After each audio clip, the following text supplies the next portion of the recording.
Ready to elevate your credit understanding and score? With insider tips and a plan, you can take action to improving your score, which can save thousands in unnecessary finance charges. Let's tackle today's topic with your coach, Credit Christy.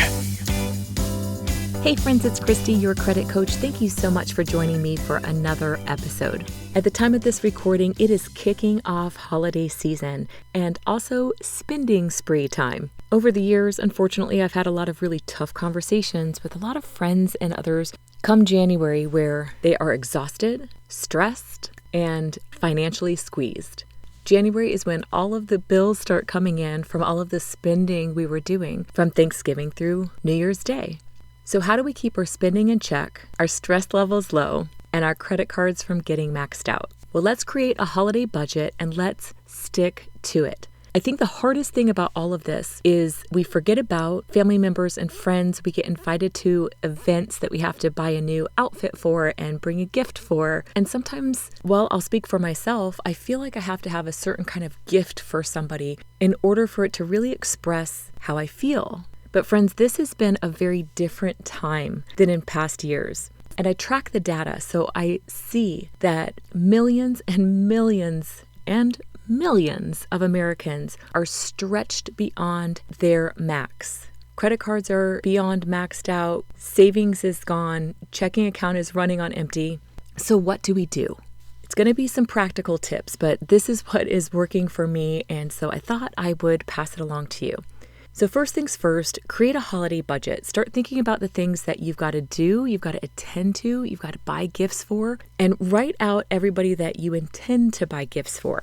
So you've got maybe your work Christmas party, you've got some friends givings and some gatherings. You might be hosting some events. So list out all the things that you know about and be prepared for a surprise or two along the way. What do you need to have for it? Do you have to have a new outfit, or would it just be nice to have one? Really go through your closet and see what you can recycle from years past so you don't have to buy new outfits. And then as far as the people that you're buying for, especially if you have a large group of friends or a large family, maybe have the conversation now. Is there any way that we could do a secret Santa or a white elephant or something along those lines where we can draw names and buy a gift for that one person? So everybody gets a gift, but that means I don't have to buy a gift for everybody. If that just can't work, consider making a gift or trading your time for something. When it comes down to it, when we really truly think about the things that are the most favorite things in our life, it might turn out they're not things at all. It's usually our relationships, the people in our lives. And what do they want most from us? They want our time. They want us to be present when we're together. So maybe instead of a really expensive gift that's under the tree, maybe the gift could be a day shared together with no distractions, with no electronics, with nobody else. I think that's a beautiful gift to give. Just make sure you're in conversation about it so that way everybody's on the same page. And I've got to share it with you. A lot of times people just don't know if you are experiencing a financial hardship or things are a little bit tight. I'll speak for myself here and say that sometimes I can put on a facade like everything's fine and everything's not fine. So if that's where you're finding yourself, that you're just really maxed out, you're really stretched, and there's not really any wiggle room, the people in your life will appreciate your honesty, your transparency, and your vulnerability in sharing with them, hey, this holiday season, it's got to be a little bit different, and I need your help. Okay, so just to wrap up the holiday budget, you've written it out. You've got a list of what you are going to spend and a limit for holiday gifts, for decorations, for activities.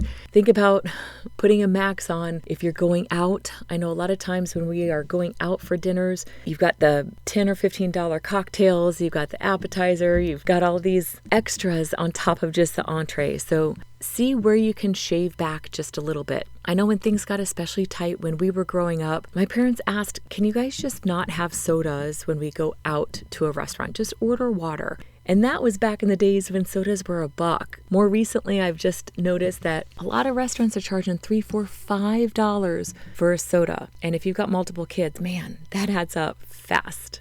So maybe think about just having rounds of water and keeping the cocktails and sodas for at home. And instead of going out with your friends, maybe just have a girls' night in or a special night in at somebody's home. Everybody can contribute with a bottle of wine or a little side dish you made at home. And then the financial contribution has really been reduced for a wonderful evening with friends and family. Okay, so now we have our budget. We've got to be really clear, not only of our spending priorities, but of our principles, of our core principles. What is most important to you? Is it showing up and looking a certain way? Or is it being your truest self with the people who care the most about you and sharing with them where you're at right now in a temporary state? And what can we do to truly make this an amazing holiday together and time spent together that also doesn't break the bank? I think by really focusing on these priorities, that the spending you'll see might subside, because now it's not about trying to find and buy the best gift. It's truly about gifting somebody what they might truly want from you, which is probably you and not something bought at a store. And sometimes something very special isn't always expensive. Maybe go back to prior conversations that you've had with the people that you share the most time with and that are dearest to you. And did they mention something along the way that they wish they had, or that could signify something that was very, very special? I'll give a quick example. I just gave a little ornament to a friend for her birthday, and it signified a very special place that she and her significant other went to earlier this year. And although the ornament wasn't expensive, it was special to her. So every year that they hang that on the tree, she's going to remember that I thought of her accomplishing that really big dream of seeing one of the places that she desired to see most in this entire world. So think along those lines so that way you can put the priority on the person rather than on the spending. All right, this one's going to hurt, but it might need to be said here. When it comes to credit cards, if they are already close to or at max, first of all, it's going to destroy your credit score. It's really going to bring that down. When those are maxed out, your credit scores will suffer. So if you have any big goals for this new year, like buying a new car or buying a home and you need to finance it, you need those credit scores as high as possible. It is not worth maxing out or even going over your max and now paying a penalty APR because you've spent more than what was available to you, or paying fees for using more than what's available to you. Or maybe even worse in the moment because it would punch your pride, standing in line, buying all these gifts and having your credit card declined because there's no more room to put another charge on it. If that's the case, look at your budget and really budget it out, and then draw out that cash amount, and that's it. I'm going to give you an example through a story. I was teaching a credit and finance class at one of my favorite nonprofit organizations, and this single mama had shared with me, I really want to spend less, but every time I walk into the Dollar Tree, I always fill up my cart and spend way more than what I want to. And I asked her what that was about. And she says, it's a good deal. She doesn't want her kids to want for anything. She always finds things that are very much worth the cost through the value that they'll bring. And so, although all of those things might be very true to her, I said, what do you desire to spend when you walk into the Dollar Tree? And she said, $30. I said, what do you wind up spending? She says, $80. I said, okay, leave the credit card at home and walk in with $30.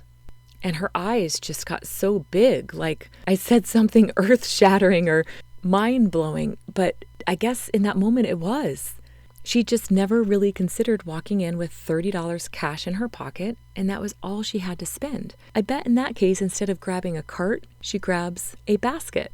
And instead of just throwing things in that look cute or could be fun, she puts a little more thought into that purchase as she's adding up those dollars to make sure that she doesn't cross over that $30 line.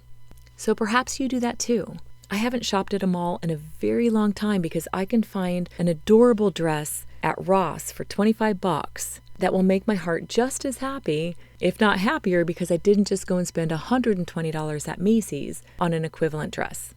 And if you have a weak spot, like let's say you walk into a store like Best Buy and you just can't help yourself, then just avoid those stores. Another tip, I know Amazon is just so easy to click and pick, pay, and go. But the next thing you know, you've spent hundreds of dollars on things, but you might not have done a very good job of tallying up all that you've spent. So try to avoid buying on Amazon just out of convenience without adding it to the list and making sure it fits your budget. And check out if any of your credit cards have some reward points. If they do, there's a possibility that you can buy from certain stores with those reward points instead of spending cash or putting something on your credit card. So check that out as well. I was just in conversation with somebody who said that she's got an Amazon credit card. And so every time she uses it, she collects all of these reward points and she's got over $300 worth. And she puts that towards her kids' Halloween costumes and Christmas gifts. And I thought that was really brilliant because it's budgeted in already with her regular spending on gas and groceries and paying some bills. Okay, and then finally, let's round this out with how do we manage overspending, financial stress, and all of the stressors of, let's just face it, sometimes hanging out with family? We have to do anything and everything in moderation. Keep in mind, even sunshine burns if you get too much. So everything in moderation. That includes our meals, our drinking, our time allotted with others. If you are an introvert and you are going from party to gathering, you are going to be absolutely exhausted and stressed out at the end of this. Please do make sure that you have some downtime, some quiet time to unwind, unpack your thoughts, your emotions, and listen to yourself and your needs. If you just need a little quiet time and some vitamin D, go lay in your hammock or sit in the backyard and just leave the devices inside. See if you can cut away from the family for a designated amount of time. Make sure you're taking care of yourself so that you can be the best version of you for the others in your lives. Keep the credit cards at home if you can. If you've got a budget and a goal of not overspending this year, I encourage you, take it out in cash and just use that. And instead of going to really expensive places, why not pack a picnic and go to a state park? I know my family is getting ready to come down and visit in Disney in a few weeks, and I don't know if you've priced out Disney recently, from the cost of parking to the park cost of admission to bottles of water and meals, not to mention all of the swag and gifts you want to leave with. My goodness, it could cost you thousands of dollars for literally one day. So I'm not suggesting a state park is going to be equivalent to a day at Disney. I am just saying, see where you can make some adjustments, maybe just for this year, so we can get through this time. Because for a lot of us, the last year to maybe even 2 years, it's really kicked our butts. Everything has been more expensive. Groceries, utilities, you name it, it costs more. And it all adds up. But what it can add up to is financial stress that could physically take a toll on your health. And that, my friends, is not worth it. So we are in this together, and I want to encourage you, even if you're a little nervous, have a conversation with those people that are closest in your life and share with them, if you are stretched a little bit this year, how things might need to look a little bit different. Maybe you're not the one hosting the dinners. Maybe you're the one that's encouraging to stay in for a holiday gathering rather than going out. And don't be afraid to suggest a secret Santa, a white elephant gift, and some homemade treasures instead of store-bought gifts. And I'd love to hear from you. Would you share some of your favorite ideas, suggestions, takeaways, things that you've implemented or tried out in the past? What worked great? What was a complete flop or failure? We can all learn from one another and maybe have some laughs along the way. Hey, I want to say thank you so much for listening. And I am wishing you the warmest of holiday greetings and time with those that you cherish and treasure the most. And until next time, my friends, stay well. Subscribe now and share with a friend to stay in the loop for new credit content and insider tips to maximize your credit knowledge. And follow Credit Christie on Instagram.